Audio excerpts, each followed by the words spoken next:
In 2017, a famous inventor in Denmark went out to sea with a journalist profiling him.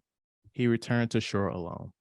This week, we talk about details of the case when we discuss the documentary Into the Deep, the submarine murder case. I'm Chad. I'm Matt. And you're listening to episode 78 of We Used to Talk About This at Work.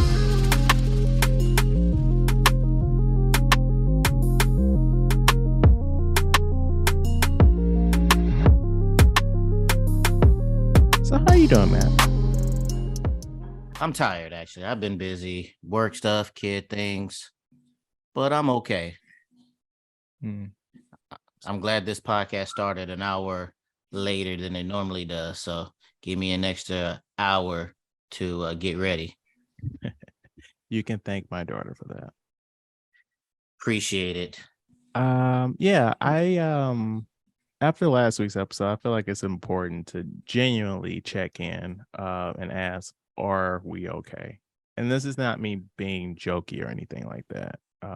Mental health is some real shit. Like we hear that, we hear that from Fran, we hear that from Amy, but like that's some real shit, Right. I agree. You never know what people are going through, and they shouldn't be going through it alone. Right. All right, but hopefully to get us off of such a somber note, we have two returning guests. We have your sister Laura. Hi, Laura. Hey. And also we have your brother-in-law Steve here. What's going on, man? Hey, what's going on? Hey. So, from what I understand, you guys have a new puppy. Yes. Been rough. It's been rough. So why did you guys go puppy and not like what do you call it, a rescue? Because like from a puppy is like having another baby in the house. Right. Didn't realize that. But yeah. Okay. It's like a third kid. Right. So give us those deets. What kind of dog is it? What are these trials and tribulations you're having? What's up? So it's a sheepadoodle. One might call it a designer dog, but it's half poodle, half sheepdog. And the main reason why we had to go not with the rescue, because you wouldn't find that kind of dog at like a shelter because they are highly sought after and kind of pricey. You needed this dog? Like I don't follow. Usually you find someone, I'll say breeder, but like you have to find a reputable breeder who's like, not just like out here cranking out puppies like crazy just for profit. But like we went to a farm about like 2 hours away where I found a lady who had them. But they're hypoallergenic and they're supposed to be really good with kids. And after our last dog, we didn't want a dog that just like shed everywhere because we had a black lab. So that's kind of why we got that breed. But yeah, it's still having, like you said, it's like having another kid, like getting up through the middle of the night, taking them out, all that stuff. Although he does do a good job of sleeping through the night. Now. Now. How long have you had? Oh, I'm sorry. What's the dog's name so I can address the dog properly? Barkley. So how long have you guys had Barkley? And that's a cute pun. 2 months, 3 months. Yeah. Something like that, about 3 months, I guess. Yeah. Okay. How's the training going?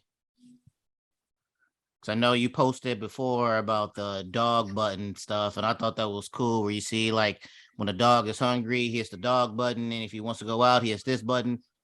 And so how's that training going? Well, he stopped hitting the button to go out. He just goes over by the steps now.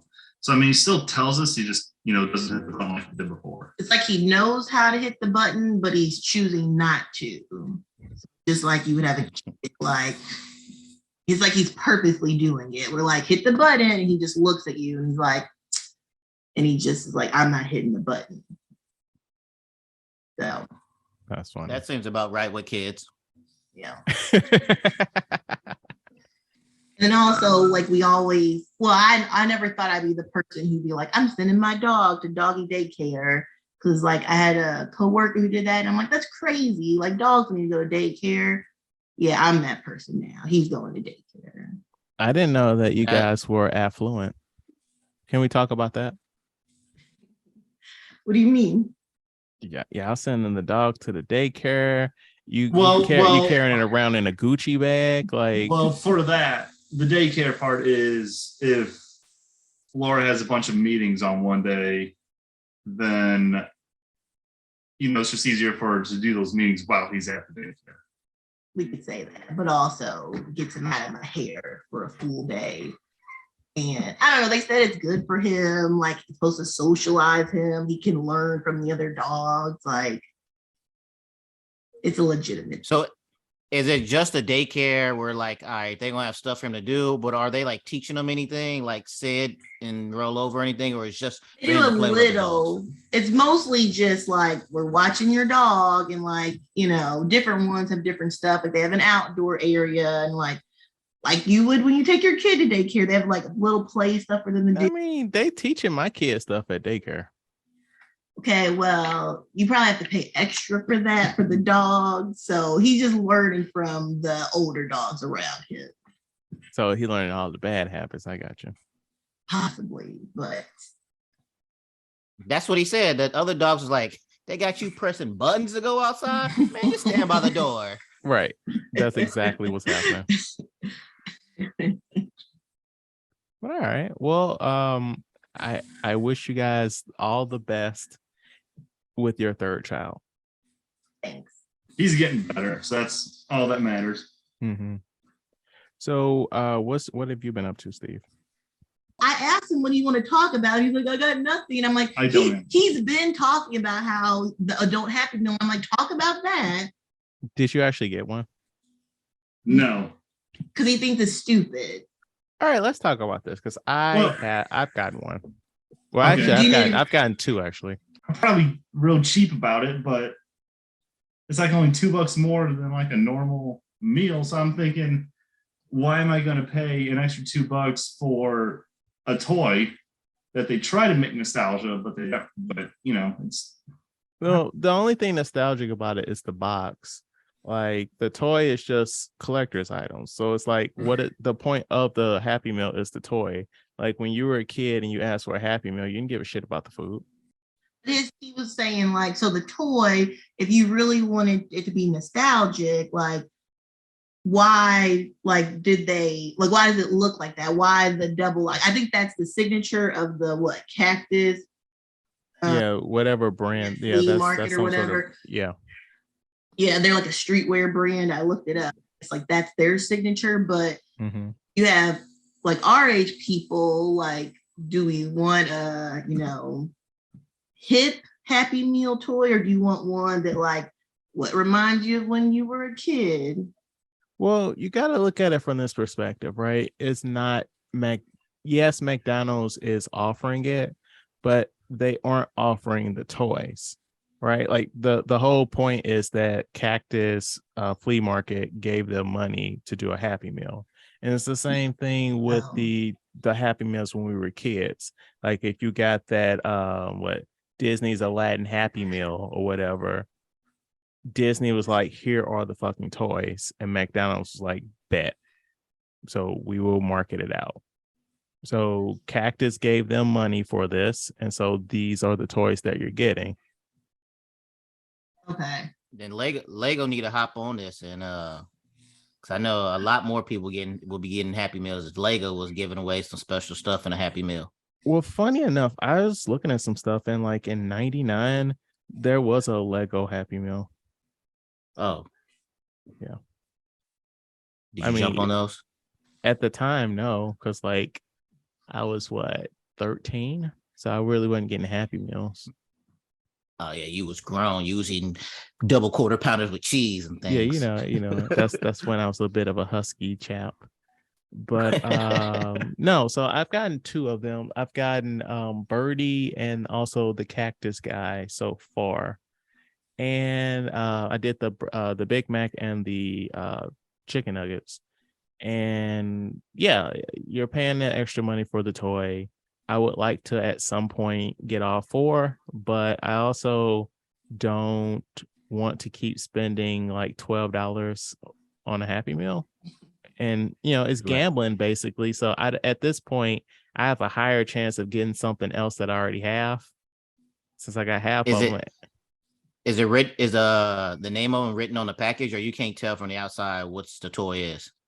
No, it's just like when you were a kid. Like it's just some shit in the box. I mean, Well, because I know now, or not now, but when my son was getting Happy Meals, when they had certain stuff, I used to tell him, "Hey, if you got that blue one or whatever, let me get that blue one." so Some will be like, "I got you," and some will be like, "Nah, it's just random." So, the packaging all looks the same and it's covered. So like only way you would know without opening it is like feeling it. oh, okay. So then, nah, they ain't gonna do all that. By the Right. time you got it, yeah. Right. Now, so what do you think about what Steve was excited about, which I don't really remember, was this whole bucket. Yeah. They're bringing back the Halloween buckets now. Yeah, I'm definitely going. I think it's Monday. Tuesday. Okay, Tuesday. Yeah, I'm See, definitely that- getting. I'm definitely Yeah. getting one. Yeah, That he I'll be was heading like- up there at lunch and getting Yeah. 2 or 3 of them. So you can ask for more than one. Like, how does this work exactly? I don't know. It's I like mean, a regular Happy Meal. So I guess right. you're just Yeah, it's a gonna regular order. Happy Meal. It's just not in like the smiley box or whatever it is. It's Okay. the Halloween pail. Okay. Yeah, I'll definitely get one. Now, do put you it on the remember shelf. these when you were a kid? Vaguely, remember this. but I saw somebody made a TikTok about pushing their kids out the way and getting one. And I was like, I like seen that. stuff. I want one. Man, So, you remember these Halloween Happy Meal buckets? Yeah. So they said they're gonna be $5 to $7. yeah, I'll get one. Hmm. Just one. I Then third kid, so maybe by the time I came around, my mom was like, "I'm not paying for 3 buckets. You guys get a regular Happy Meal." No. Cheers. I didn't say I got one. You asked me, do I remember it? I remember seeing them. I don't think we got one. Oh well, there you go. yeah, I can't even remember if I ever got one, but I do vaguely remember them. Steve got one. I think. Well, okay, so I have a question for you, Steve. Are you an only child? Do you have siblings? What's going No, I on got a here? sister. Okay, older, younger? Younger. Okay. So you're saying she didn't get one? Yep. Okay. So I had a question. I noticed on your guys' Instagram, when you post content that includes guests, you always either blur their faces or you have your logo over that. Why is that? Well, I guess this is a good opportunity to ask you. I'm sorry I didn't ask you pre-show. Would you consent to having your face on our social media? No. And that is why. Okay. Now I understand. That makes sense. So hey, like on some of them we do not blur the faces, but more cases than not, people don't want their faces out there, but they're fine with their voices. And hey, no harm, no foul. So Cyberpunk 2077 came through. Tell us things, Matt. Also, Steve, and you can play too, Laura, but I think I know your answer. Have you played this game, Laura? Are you familiar with it? Do you know what that is? Never even heard of it. Fair enough. Steve, Nope. which parts? All of it. Really? Do you game, Steve? I am mainly in with the sports games. I see. Okay. Every now and then, like the mission games, but mainly like the sports games. Your MLB, 2K, whatever. I see. Okay. All right, Matt. So tell us about Cyberpunk 2077.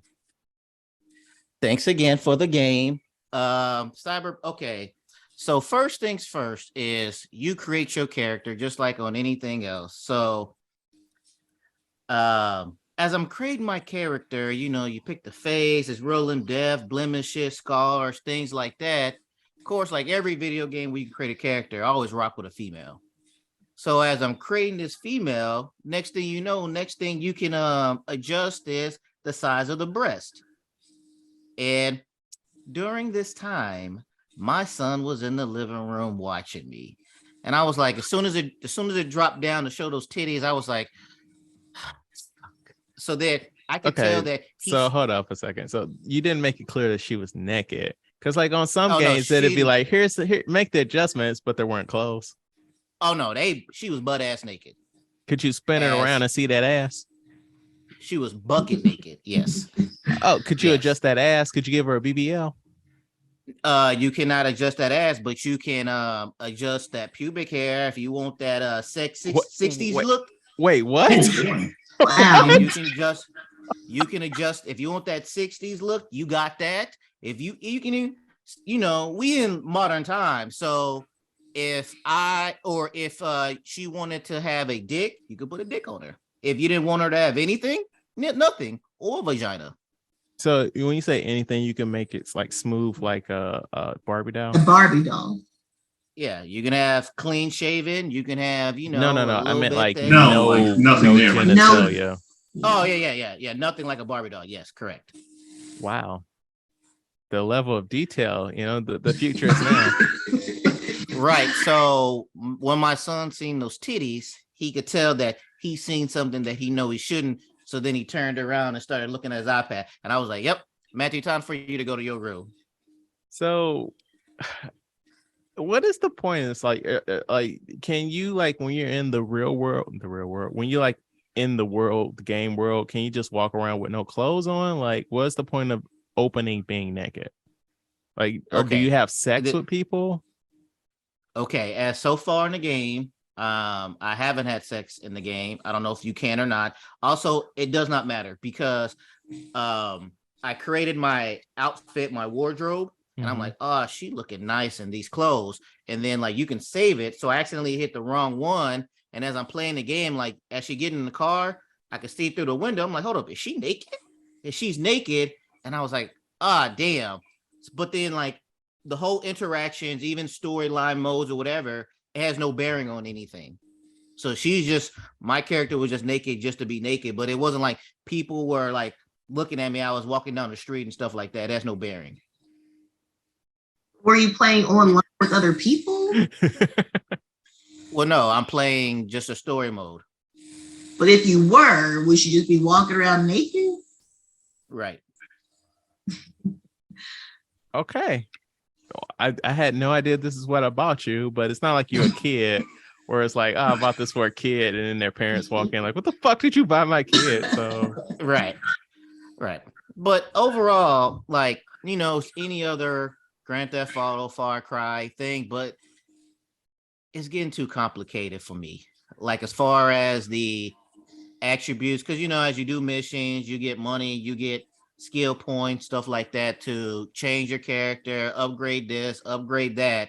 But it's just so much because it's cybernetic stuff. So you can upgrade the eyes, you can upgrade the RAM in the bodies, you can do all this stuff to where I'm be confused on what I want to do my attributes, because you can't hack stuff unless your RAM is good. That costs money. So right, I mean, I'll still be playing it, but it's just a lot of stuff. Like I have to stop and be like, oh, look this up online or whatever, because everything you do, all your decisions affect the game. It's one of those type of stuff. So I don't care to spoil. This shit been out for 2 years. One of the characters die, and your options is, do I bring it back to the family, or do I bring it to the robot doctor? And that changes storylines for where you get this new motorcycle and shit like that. So now, before I would have just been playing this stuff and been like, fuck it, I just pick my own stuff, my own missions, and go about that. But now every time I got to make this decision, I got to be like, all right, if I do it this way, what's the storyline going to be? If I do it this way, what's the storyline going to be? So it's taking me a little bit longer, and it's a lot of shit in there. But overall, I like it. I remember when this game came out, I know taking the bugs out of it, it's okay. It's cool. Now, I like the anime way better than this. But it's just because on Far Cry, what, you play Far Cry? No. Okay, Far Cry is like, when you're playing a mission, or we'll say Red Dead Redemption. There we go. Okay. All right. So Same all page. right. So you put a waypoint to something, Mhm. and where you're going far away, and there's a button you could press, and that he will just travel that way for you, right? You don't have to Yeah. touch any buttons. They don't have that on here, and that's my Do recent. they not gripe even about have it was like, waypoints? no, they do, but you got to go there yourself. Like actually, Yeah, that's and I some was some like, old shit. That's some antiquated shit. We passed that. right, just set this shit and let them fucking drive there. Why do I gotta actually do it myself? But that Mm. was my latest thing because I had to take a mission. This motherfucker was way across the fucking map, and I was like, I just set the thing. Nope. So, yeah. Well, But I'm sorry you're not feeling it, and genuinely don't feel like you need to keep playing it more than you need to. Like I said, I got it off Facebook Marketplace for $10. So, and it was like $5 to ship it to you. So, like my investment in this was very small. oh no, I won't keep playing until but my when you play a game, you want to loot everything, you want to do everything, Get you all want to that, travel, you yeah. want to do everything. Yeah. That has dwindled down, and I'm like, I just want to complete the story mode and just be done with this game. We'll circle back to that sentiment a little bit later, okay? Right. So And what is I'm sorry. no, I'm saying besides that, I know you don't do this, and I know they don't do this, but I feel the need to say this about anime. There's a new anime out called Chainsaw Man. Have you guys heard of it? No. What's it on? Netflix. Okay. Stop. All right. Chainsaw Man. Actually, go on. actually, it is on. Actually, it is on Netflix. It's on Japanese Netflix, I should say. But I love this show. Me and my wife watched it. They only dropped one episode. It's about a man where things happen, and now he has chainsaws in him, so he can change his hands to chainsaws. His head can be a chainsaw, and they kill devil/demons, whatever you want to call them. And I love this show. I watched it twice. When it came out, I watched it once, and then like within 30 minutes, I watched it again. Okay. It's very good. Okay. But I know you're not going to watch it, so this is more for the listeners to check out. If you're into anime, check out Chainsaw Man. A few days ago, the trailer for the house party, we're gonna say reboot/sequel, because it doesn't seem to be a reboot, or it's kind of a reboot, but original Kid and Play are in it, but it's not necessarily a sequel either. It's like its own story. Yeah. So what did you guys think of this trailer? Matt, you're gonna go last. Laura, Steve, what did you guys think of this trailer? Laura, actually, Steve, because Steve's never seen any of the movies. I thought it looked funny. I'd be willing to see it. Possibly in theaters. Yeah, what the fuck is happening? It's just streaming, it's just in the theater. What the fuck are we doing here? Well, I mean, either that or just wait for it, to come out on like HBO or something. Mm-hmm. Laura, what'd you think of this trailer?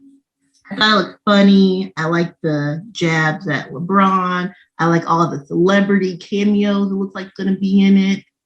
So I'd be down for it. Okay. Interesting. I hope we're on the same page here, Matt. I'm gonna go out on a limb. This looks terrible to me. When they were like, hey, we're gonna do a house party, whatever the fuck, I'm like, cool. I was thinking something more akin to the first house party, where it's like there's actual stakes, because like we're kids having a house party, and like this, the main character is like a whole ass adult, and he's got like whole ass adult problems, and this feels more like a house party 2 or 3 versus a house party 1 to me.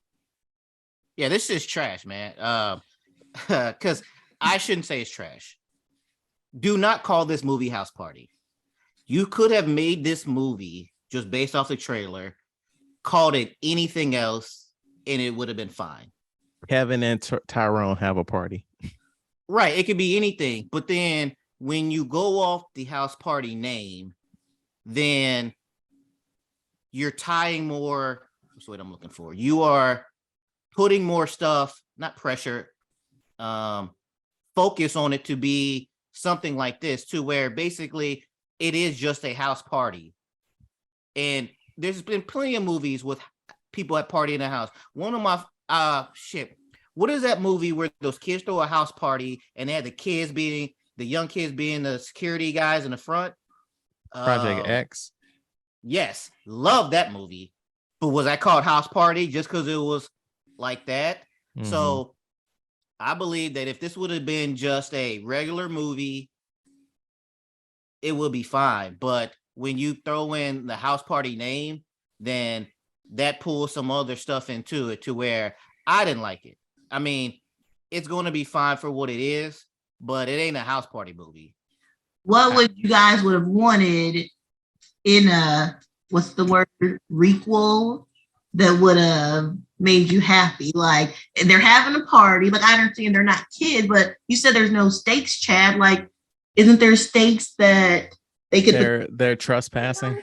Well, Yeah, I meant like the stakes of a kid.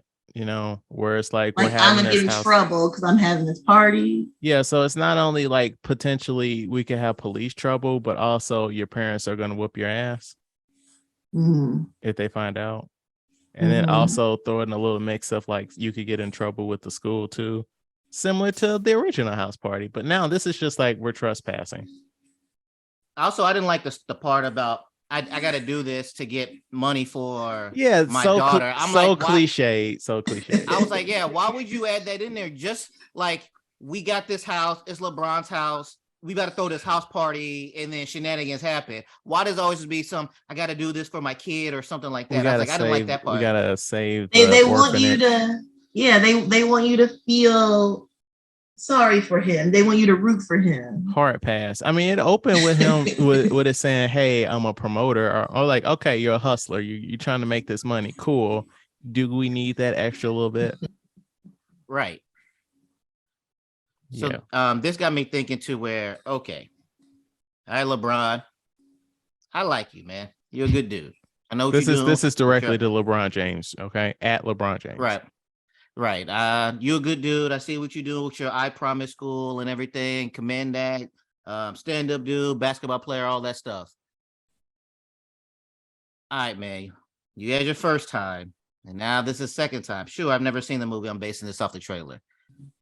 Maybe it's time for you to step back for remaking these movies from our childhood. I mean, Space Jam 2 wasn't it? And now you're doing this. I know we the same age. So you grew up on that stuff too, but maybe this ain't it. And also, why the fuck are you? Okay, let me take it down a little bit. Why are you evolving yourself into this? I understand you the executive producer of this. Why is this at your house? Why are you involved in this? Right. Like that part, I was like, that just seems like narcissism or whatever like that. It's like, I'm about to take this. Not only am I about to remake it, I'm about to put myself into it. You already LeBron James.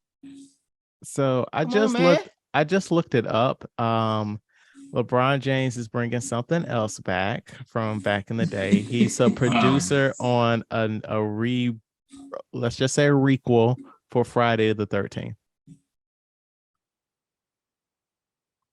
That doesn't even make sense. That's really strange. So I'm guessing all black cast. It's gonna be some black people going camping and shit, because we totally do that. Of course. And yeah, this is what I see for LeBron James Presents Friday the 13th. Like Space Jam makes sense, right? But yeah. Well, yeah. That one makes sense for him to be in it, but that wasn't good. And this is it's going to be what it is. This is not going to be like, wait, Friday the 13th, wasn't that based off of a camp? Yeah, they went to a camp, right? So no, wait. The first one. Friday the 13th is Jason, right? Yeah. Voorhees. Yeah. Oh, this is we're writing this because this is what it's gonna be. It's basketball camp. Oh yeah. Yeah. So that's how he inserts himself into it. I was gonna say. Yeah. Then it'll be LeBron James Presents. Yeah, his basketball camp. There was an accident. Oh no. There was an accident at the basketball camp, and then he bought it. because True. he can't be liable for that kind of shit. And I just think like people are not going to remember this. People our age are not going to remember this within 2 years, but maybe this is going to hit for the younger generation and stuff like that. Just like, I guess now it's like the silly shit before, like now I'm just thinking about all the stuff I don't like. The koala stuff. Yeah. I was like, all right, so we just doing whatever now, huh? Just like they have to make that to add stuff in to get the younger generation or those people that want to watch it, don't you think? Well, yeah, because when they first announced this, they was like DC Young Fly is going to be in there, and we thought it was going to be. Well, let me say we. I thought it was going to be like he's going to play a part of either kid or play, but according to the trailer, he's the DJ. So, do you guys know who these actors were? Are they The somebody I should main know? one. The main guy that woke up in the bed originally, his name's Tolson Cole. He's British, and he was on Doctor Who. Okay. So I don't know if these some people from TikTok or something like that I don't know about. I don't know. Like if you notice, like that accent was going every which way. He was Southern for a second. Like I was like, what? Why did you get cast in this? So I want to revisit my 2 topics from last week. So I finished Control like the day after we recorded last week, and overall I had a good time. But eventually I was just like, I'm tired of this and I want to finish this game, kind of like how you are with Cyberpunk. Because I don't know, like it's just like all these collectibles, and it's just like it's getting to a point where I don't care. Like I just want to see the story through, and it's just like there's a lot of like random shit to it where it's like, oh hey, it's got like randomly generated enemies. So like you'll go to areas like to do stuff, and sometimes there'll be bad guys there, sometimes there won't be. And it's like, I guess, cool, kind of. I guess it's like real life. Like if you go to the spot, sometimes there's bad guys there, sometimes they're not. And then I don't know, like it got to a point where all I was really doing was using my throw powers. So I just used my powers to like pick shit up and throw it, and like I really wouldn't use the gun. So like the combat kind of was like just too tedious, too samey, But it was all right. Like I would recommend it. It was fun, but like I beat the main story, and then the game was like, hey, you want to do some of this DLC? I'm right here. And I'm like, no, thank you. But I appreciate you. Thanks for trying. At least you tried. And then I also finished the Midnight Club on Netflix. So it's the Mike Flanagan show about the kids that were telling the stories and shit. So I want to preface this with, if anybody's seen any other of the Mike Flanagan shows, Haunting of Hill House, Haunting of Bly Manor, or Midnight Mass, this is not like those shows in which it's just one season and we're out of here. We out this motherfucker. It genuinely feels like they're trying to get a season 2 for the Midnight Club, because there's a whole bunch of stuff like left open, and like the show, the last episode, like the last scene of the last episode, ended on a huge cliffhanger where you're like, what the fuck is happening here? And I don't know, there were a lot of opportunities. There were a lot of points in which they just weren't explaining shit. And it's just like, oh, okay, you just really want to hash this out next year. Cause like, I don't like it when I'm ahead of the characters. Like somebody was acting weird and they were looking at like a photo on the wall. And instead of like the character that was watching them look at the photo so we knew what the fuck was going on, they followed that character, and like nothing really came of that. And it's just like, stop leaving plot points on the table here. But I don't know. Overall, it was a good season, but you just want to go in with the expectation knowing that, hey, this show is not going to answer all the questions like the other one. I also watched a found footage movie this week called Deadstream. It's on the Shudder streaming network, and I partially watched it because I was like, should we have talked about this last week with Ariel? The movie is about a YouTuber one of those YouTubers that goes out and like does crazy shit. Like I'm I gonna hate go up, those. yeah, like I'm gonna go up to the police and call them pigs and run away. He's a white dude. Mm, Or like mhm. I'm gonna attach like like what when you do water skiing, but instead of being on water, you're attached to a car and going over the land. Or he did Uh-huh. like a video where like he got smuggled into Mexico, like in the trunk of a car. Like jackass type stuff. Yes. So essentially, this is like that kind of YouTuber where he was canceled, and so he's trying to like get his audience back by like staying the night at a haunted house and live streaming it. And it was really interesting because like they were like slowly teasing like exactly what did he do to get canceled. And like there's parts where he's talking to the audience and like you see the chat and they're like calling him like a racist asshole and shit like that. And I will spoil this bit, but like apparently he hired a homeless person to like fight him, and he accidentally like seriously hurt the homeless man. Like the homeless man got hospitalized, and the internet was like, Mhm. "Fuck you." So he had to go away Because for a while. this is the shit. I mean, stuff like that is like I hate all of that stuff. Like when I see like those people and being like in like Walmart or stuff, and they're coming up behind people and doing stuff like that. None of that stuff is funny or whatever like that. Or even like those pranks. None of that. Like you're just Antagonizing. antagonizing people, right? And I don't think none of that's funny. Right. Yeah, it's just stupid. Unless like if you're gonna do some jackass shit, do some jackass shit to yourself and to like they did your group of friends. Stop fucking with other people. I wholeheartedly agree. Yeah. So it was a good movie, with ghost shit happening and stuff. It was good stuff. Kind of gory. Um, I don't know. It didn't touch on enough of like the YouTube stuff that I would have liked. So it probably wouldn't have been that great of a movie to talk about, but it was still pretty good. I recommend it since this is a spooky time of year. And what's it on? It's on Shudder. Oh, shut up. Okay. So I've got a question for the group. And it came up on another podcast I listened to, and I was like, huh, that's interesting. So should streaming services drop weekly episodes of shows at traditional hours like 7 or 8 p.m. to encourage community participation?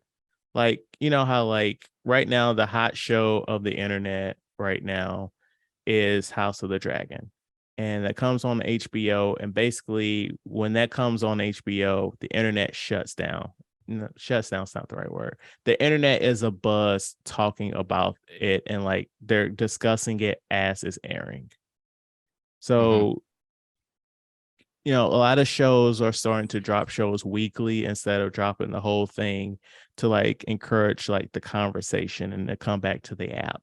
And should they take it to the next level of like, we're slowly going back to the old ways of things, right? Of TV watching, instead of saying, all right, this episode's coming out at midnight, watch this at whatever fucking point. They're like, we're dropping this at 7 p.m. Eastern time.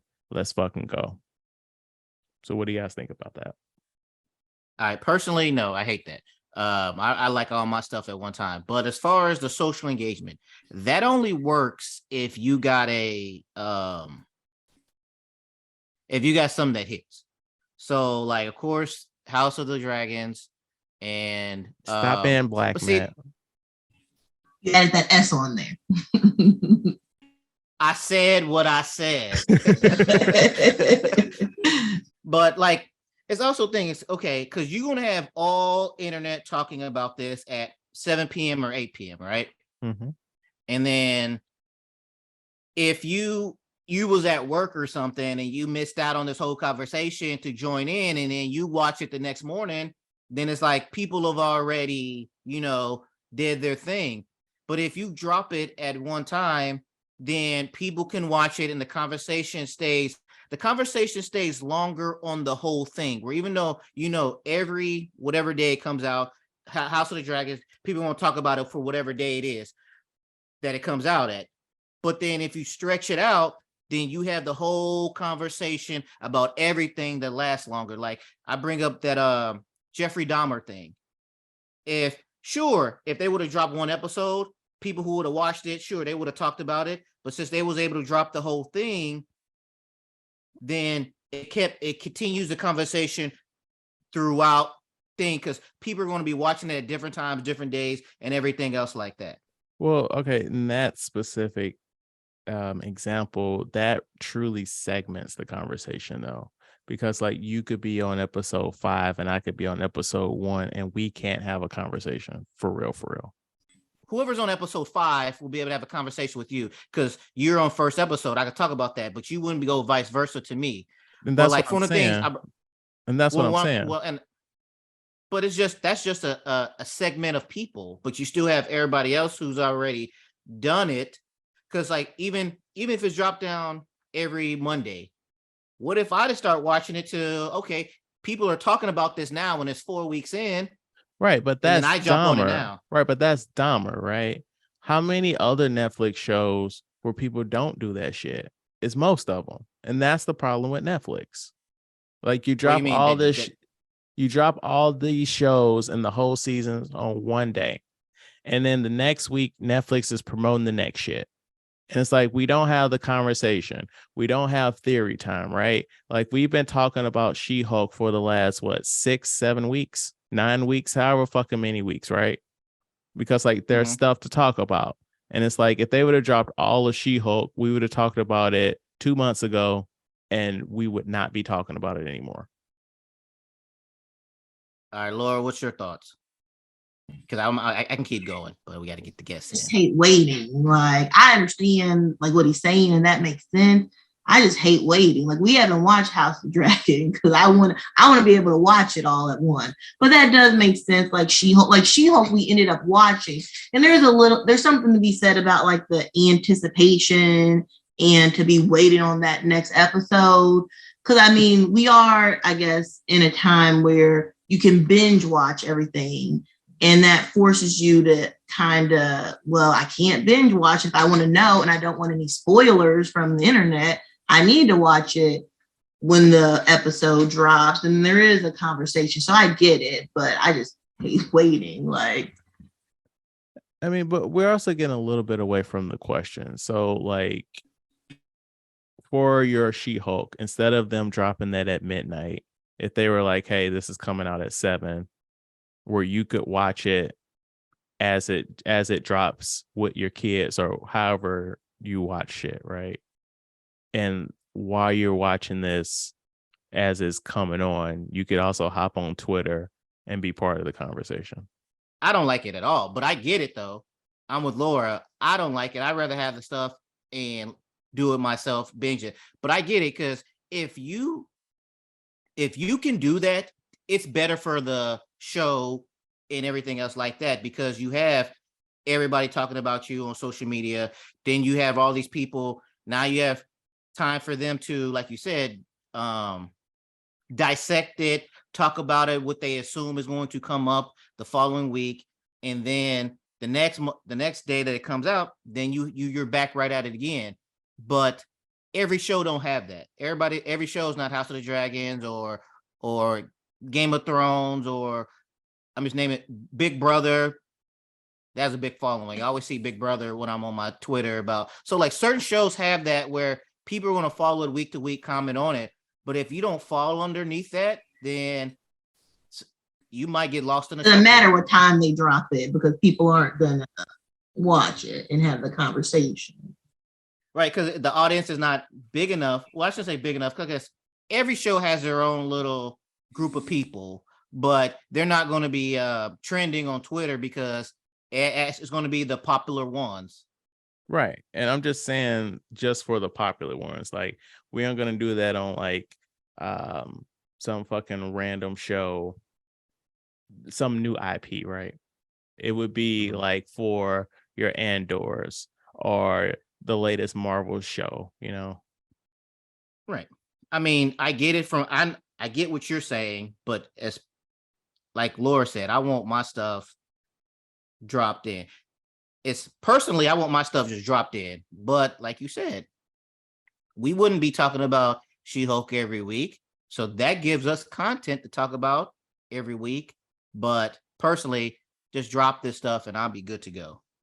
So speaking of all that, what are you all's thoughts on She-Hulk episode 9?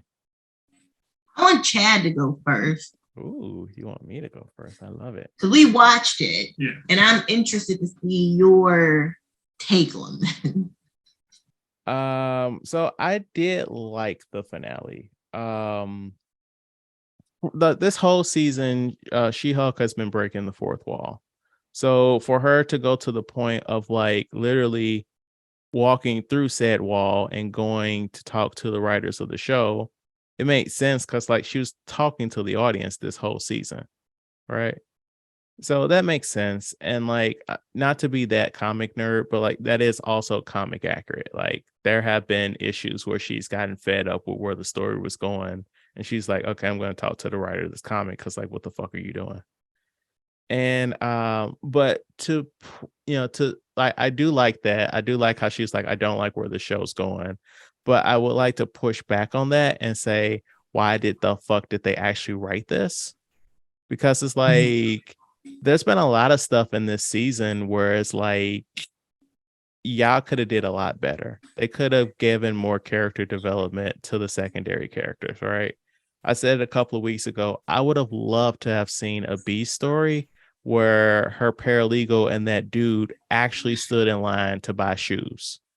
And like there's so much comedy that you could get from that thing by itself. They brought in like that random character where he was like, I'm your cousin and I'm selling She-Hulk merch. Like when Titania was copyrighting One the name time. She-Hulk, right? And it's like you could have did an episode where he gets sued and dude lawyer has to represent him. Like this is the whole idea of this is like this is a sitcom show set in a superhero world. Have fun with that. Don't be reliant on She-Hulk having to be in like almost every single scene. Like this is a lawyer show. Do lawyer shit. Like we got that one little bit with Mr. Immortal. Mr. Immortal. Like more of that stuff, like more weird court cases that you have to do because you live in a world of superheroes. Like, yeah, we could have had like her trying to juggle her dating life, but I don't think that should have been as much in the forefront. Okay. Right. So as a whole, I liked the show, but there was a lot more room for them to like do better.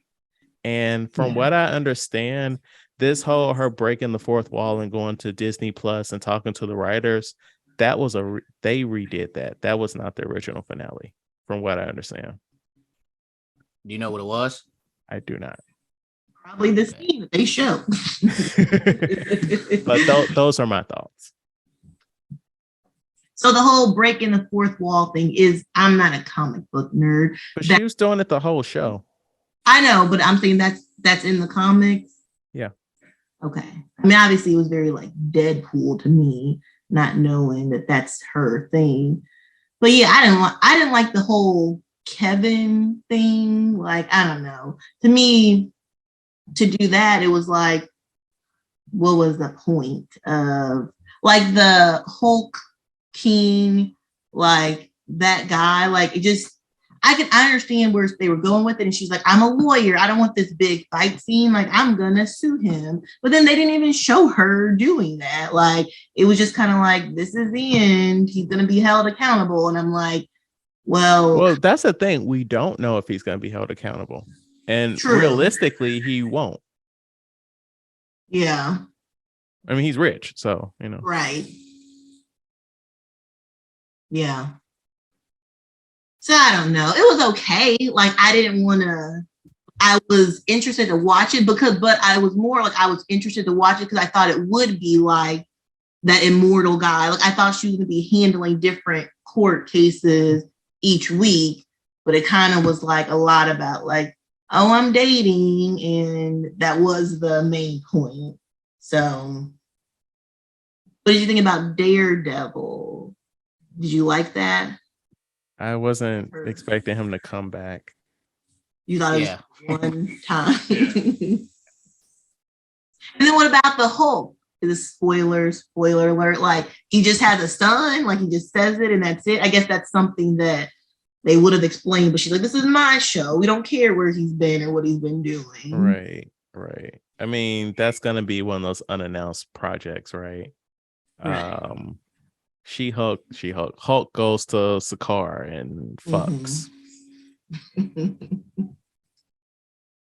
Yeah. Yeah.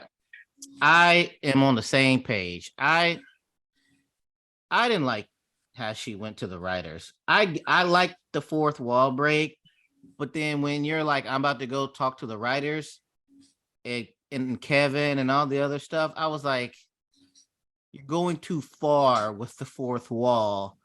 Yeah, I didn't like that part. You're doing too much. I was like, you're doing too much. I get the fourth wall. I get everything else. I understand everything, but that part I didn't like. And I also like when she looked at the Disney Plus screen and was like, oh, this one, and she hopped into that one. Which one was it? Which It's show one of was it? those making up like the behind Yeah. the scenes. Behind the Right, scenes, yeah. Like that whole thing was like, I didn't like that part. I think they went too far into the fourth wall. But as far as like her inner, her comedy and things like that, and she was like Hulk smashes and She-Hulk smashes, also smash Matt Murdock or whatever. I got a little chuckle at that. Yeah. But like now, because now it's all said and done. Yes, I wish they would have done more legal stuff. Yeah, but I'm like, now I'm just waiting to see where this goes. I agree with everything you guys said. The side characters should have been more and like his son. So I didn't know he had a son. So of course now I had to go Google and look where he came from and everything else like that. So I assume on the next show or movie they do, they're going to explain that in detail for the audience. Also, his haircut looked messed up. His hairline was messed up. His son. Yes. I mean, it's something that the animators just threw together. Yeah, I was like, you see, he was only there for a second, right? But that second, I saw that hairline, and I was like, whoa. Yikes. But yeah. All right. All that being said, that brings us to this week's movie discussion of Into the Deep, the submarine murder case. I'm researching online and I find a guy called Peter Madsen. He is a Danish celebrity who's built 3 submarines. So I write to him suggesting I make a documentary about him. Ships in the area of Copenhagen. We're looking for a private submarine Nautilus. Apparently, Peter left on the submarine last night with a journalist. We are very worried. So the problem is that the rescue vehicle only has Peter. When journalist Kim Wall disappears after boarding inventor Peter Madsen's submarine, his changing story about her fate masks a terrifying truth. Myself, I thought it was a little slow. Okay. But I get why they did that. I mean, to me personally, I didn't like how they really jumped back and forth from like 2 weeks before the disappearance and then up to it. Me, I just like things more in order. Linear. Yeah. But then we would have been just dragging it out to like when is it going to happen? Right. I mean, I get why they did that. I just don't prefer that. Okay. That to me is what kept it like, I guess, suspenseful, because then it's like, oh, this is happening, and then you cut to like he made this comment, and it's like, oh, like it's a little insight into him, right? And it's like in the moment, it's whatever, you made a weird comment, right? But now that I know what you've done, that's a red fucking flag, right? Who hasn't been like, oh my gosh, I need to help motivate me. I'm not feeling it. And then like that whole scene, like that was kind of crazy. But then he describes in detail, like, and that was very relevant at the end. So I see why they did it like that. Because had they just said it in the beginning, you wouldn't have thought anything of it. But then like knowing what happened and the jumping back and forth, like all those little comments he made, like you said, it painted a picture as to who he was. Matt? Uh-oh. No, let me start off by saying I agree with Steve where this was kind of slow. And there was parts where I'm like, all right, I get it. Kim is missing. We need to find her. Yeah, I need to speed this up a little bit. So, but no, the cut scenes were good, back and forth. I liked it, especially the fucking very last scene. That was wild. That should have been the first real flag. But maybe that was like the first real flag for Emma, the director. Once he said that, she was like, "Oh, Wait, well, stop being vague. What do you say? What you Say mean? specifically what he said. Oh, basically, he was saying he was a psychopath, and he listed like the psychopaths don't know it. The psychopaths, they're very charismatic. They talk well. They got their followers." And he's like, you could be right now with a psychopath right now because the psychopaths don't know they're psychopaths. And that should have been Emma, the director's first real flag. She's like, oh, this dude is on one, but maybe like I need to keep rolling on him because he is going to do some. I have a feeling he's going to do something crazy or something like that. I mean, in the moment, content is content. Right. And that's what it was. It's like, oh, he's talking crazy. Let's keep recording. But it's like all followers and interns, like he would make those comments, but they didn't think anything of it. Like the guy's like, hey, have you heard, like someone, have you heard of a website where they show like crazy violent, like you might just think like he's into some weird stuff. You're not going to think like he's going to do that. Right. And that's the good part was you showed them slowly realizing the truth and them assessing the information and changing their opinion. Because at the beginning, they loved him, this, and that. They was working for free and all this other stuff because they wanted to be a part of the project, creating rockets, submarines, things like that. But then as far as day by day, more information coming out, and they're like, oh, well, and then like this, because at first they were defending him once it went out. They were like, oh, no. There's no way he would do that. There's no way he would hurt anybody. Said if the submarine was going down, he would have helped her out before he got himself out. Like that's how hardcore they were defending him. But then more information came out. Then he was like, oh no, wait, because he would have been because when that dude went to go see the submarine after they did it and he saw the stuff and he was like, oh no, the valves open. The valves open. He did this on purpose and things like that. And then they was like, okay, yeah, he did this, but they was trying to figure out, okay, what was the reasoning? Why did he do this? Is it because they was trying to believe, oh, she hit her head, so he did this. But then once the bodies came up and everything, he brought a wooden saw on board. Like it was stuff you saw them being unable to justify it. Like the movie found out about it.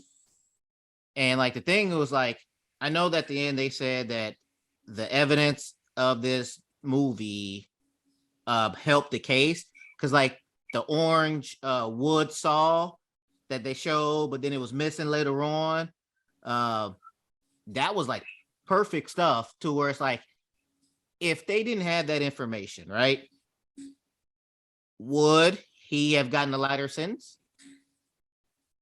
Because they said that the evidence and the people, his workers helped testify. So like maybe the workers seen those videos and able to see everything. So say if there was no documentary and it was just them doing that, because remember the Emma talked to the girl and was basically convincing her to testify because she was gonna say I want to have anxiety and all this other stuff. Right. So maybe if there was no documentary, she wouldn't have testified. Somebody else wouldn't have testified, and he could have got off on a lighter sentence. Possibly. I'm curious to know what Kim's angle was on the story, because she had like, you know how like when you going back to, you remember I'm not sure if you guys listened to it or even saw the movie when we did Pray for Jesus, Honk for Jesus, whatever that movie was called. Oh. And they had the documentary crew following them, and their hope was that this is going to help like redeem us. But like it's very clear that the documentary crew had other intentions with what they were doing, with the footage that they were filming. Mhm. And so I'm curious if Kim's angle was not what he thought it was, and that's why he killed her.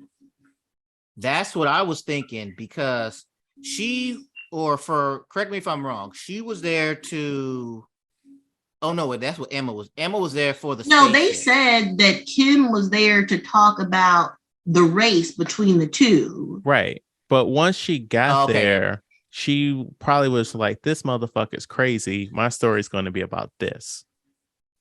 I don't know, because the way they were putting it together at the end, they made it seem like whatever woman got on there was going to be his target. So I don't know if it was in relation to the story, because if she was leaving, she hadn't got her one-on-one interview and she was set to leave. That's why she was like, yeah, I'll go with you because I still need to get my story, my interview with you, and probably why not ride on a submarine while I do it. Right. But you could also look at it as him being like, this is my last chance to get rid of her. Since she was leaving. Yeah. But then there's the whole aspect of his worker, the girl who testified against him, how they kept making it seem like if it wasn't Emma, it would have been her, because she was set to go on the submarine the next day. He had like messaged her. I mean, it was very clear that they were having an affair, though. You think? Definitely. Also, like, I found it very interesting that they put him out there like immediately when the documentary starts, and it's like the day that Kim went missing, and they're like, we think he's with somebody, but we don't know exactly what it is. Maybe it's a date, and like it's very clear that he's married, and so like they're very clearly putting out there that he cheats on his wife. Well, and they said he only brings women on the submarine. Did you get that? Right. Yeah. So it's like and like the way like I think her name was Rose. The way that she was just like talking about him so positively, like I'm like, nah, man, like that's going a little hard for just right, like your right, boss. right. And the way he texted her, he's like, want to have some fun on the submarine. It was something like that where it was like, No, I wholeheartedly believe he was sleeping with her. Yeah. But yeah, I like this documentary too. Very interesting. We don't really do a lot of documentaries, but this was pretty solid at the end of the day overall. Yeah. What question? What was going on when they found that camera on his hard drive, or the video on his hard drive from 2015 when he was in the hotel room? Yeah, I don't know what the fuck that was. It seemed like he was about to like record someone having sex. Like right. he gave this to me. Right, because then he was like sitting there in a chair murmuring to himself, and I was like, what was the point of that? But he gave it to Emma. Like, why would he give that to her? Like, it just seemed strange. And they put it in at a strange point. Right. Right. So I thought it was going to allude to like maybe he was assaulting women before this, or recording them. Yeah, he was doing it like this, but then like they just did it and nothing came up afterwards. I was like, why add this in here? Yeah, I agree. Just the possibility that he may have, So did they go from that into like, oh, he is on his hard drive, like all this women being like killed and tortured. Mm-hmm. He was into some wild stuff. It is crazy though. Like, I think the main point of it was to show how like you can be like so close with someone and not even know who they truly are. Like the main, I guess it was like his main, like number 2 guy. Like he was the one, like the day he was like, we're out there looking for her. Like he 100% defended him. And then at the end, he's the one who's like praying that he gets like the full sentence. And he's just like, I was just celebrating, like I let him into my personal life. So I think that was not just the documentary, and it was like a crazy story, like following all the evidence unfold, but just like how he fooled the people closest to him was, I think, the big part of this particular story. But all right, what do you guys think the Rotten Tomatoes was on this movie? And I want to what'd you say? I will say high because people like documentaries and True missing white women. crime. Yeah, that's true. I want to set expectations properly. There are 9 reviews on this movie, so that could be either good or bad. 87. Since she went with my original number, I'll go with 83. Don't price her right in here, Steve. Now I was thinking 85, but now let me go on a complete opposite. I'm about to say 45. You just gonna throw away everything you just said, Matt? Mm-hmm. We got to make this interesting. 100%. Wow. Those 9 people are crazy. I mean, Well, I feel like, it's an average. Right. I mean, yeah, people love true crime documentaries. So yeah. The only way this would have went down is if one of those 9 had a negative opinion. Right. All right. This week we're gonna play. No, go ahead. It's probably later on. Yeah. I was about to add something, but it's probably later on. Oh, okay. This week we're gonna play 2 Truths and a Lie, Peter Madsen edition. I'm gonna say 3 statements about Peter Madsen, and I want you to identify which of the 3 statements is false. All right. Number 1, his wife divorced him during the trial, but a few months after which he remarried a woman who is now divorced from him. Number 2, Gustav Skarsgård, brother of Alexander Skarsgård from True Blood and Bill Skarsgård from It, played Peter in the TV dramatization of the story in Denmark. Or 3, Peter was hospitalized in 2018 after being assaulted by an inmate. You want to know which one's false? Right. The first one, the wise one. I'll go with that one. I'm going to go with the last one. It's false. I'm going to go with the second one. I appreciate you guys covering the spread. Thank you so much. Laura is correct. There has not been a dramatization of the story yet. No, I was thinking that also because it may have been way too soon to actually work something like that out. I mean, this happened in what, 2018? Yeah, it happens, 2017. I mean, the way y'all remember Law and Order when they be like ripped from the headlines, and that shit happened 6 months ago. Mm-hmm. Right. Yeah. Side note, I don't know how much you guys like, just the knowledge I have of the legal system. That was very quick for him to get prosecuted. You have knowledge of the American legal system. True. I mean, that's what I figure. Like the American legal system, no way that would have. Like, do you see the timeline that was going through and how quick the trial came? Well, not even just that. I appreciated how like it wasn't like in America, because they arrested that motherfucker the day after she went missing. And like, and I was like, how were they basing this off of? Like, but no, they it's clear they took this shit seriously, because if this was America, that motherfucker would still not have even had a trial. Not even a trial. They wouldn't have even pressed charges on him, because he's fucking rich and shit. He's influential, charismatic and shit. And you see, he didn't get out on bail. Like, he would have definitely been out on some house arrest, like on his next murder, probably. Nah, they weren't fucking playing. So I got a couple of bits of actual. All these are factual. Initially announced as premiering on Netflix in May of 2020, following its theatrical premiere at the Sundance Film Festival. However, 2 subjects and the film's main cinematographer protested the film in the press, accusing the director Emma Sullivan and producers of neglecting consent and traumatizing subjects. So they were like, trying to use shit that they didn't get the releases for. So that ended up delaying the movie appearing on Netflix for 2 years. About like the footage of him, like they were just able to release that. Like surely he didn't sign. You think he signed a release initially, or you think there's something about like this was in the public eye? And I feel like on some level that he's like a public figure, and I think they're talking about like the worker bees that, right. you know. Yeah. Well, and then like the victim's family, like that's always a issue.